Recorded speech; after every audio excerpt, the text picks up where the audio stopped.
Recently, a number of veterinarians across the country participated in a Paul Animal Health CPET pilot program. They elected to treat their canine patients who failed to respond to conventional therapies for either osteoarthritis or tendinopathies with or without previous surgical interventions. As of June 2010, the participating veterinarians have treated 50 dogs with the CPET filter-based platelet harvest system. 21 have completed the 3-month post-treatment period, for which the follow-up data are now available. And this pilot program is ongoing.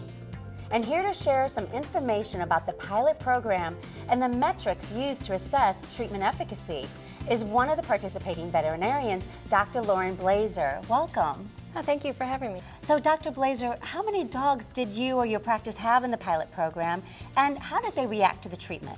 Well, as of right now, I've done four dogs, and I'm hoping to do some more in the very near future. All 4 of my patients did very well with the procedure, recovered nicely from it, and had no adverse reactions. For the first 24 hours, they were a little bit sore, but no more sore than with any kind of joint injection that I do. And after that 24-hour period, they were back to where they were pre-procedure, and then from that point on, we were assessing if they were doing better than pre-procedure. Well, in fact, the results you experienced are quite typical. Throughout the pilot program, there hasn't been one report of an adverse clinical reaction to the CPET treatment procedure. So, how did you qualify your patients as good candidates for the CPET treatment? Well, in my practice, I'm pretty much 85% orthopedic patients, and all these dogs are suffering from severe to moderate arthritis of elbows, of the shoulders, of the knee. We've done some of the early kind of surgeries which are low morbidity, such as arthroscopy, and we're reaching the point where we have to start thinking about more invasive procedures such as joint replacements or other surgeries where we're actually making cuts in the bone, and they're just very expensive and very hard on the patients. Yeah, it's very invasive. It's very invasive, and a lot of these patients are getting to be a little bit older.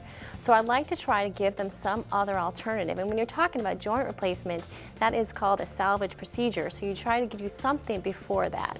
And this new therapy with the platelets gives an opportunity to make these dogs better with very low morbidity and pretty much low cost to the clients. So how did you go about assessing the progress in your patients? Did you share the Hudson Visual Analog Score, the VAS questionnaire with them?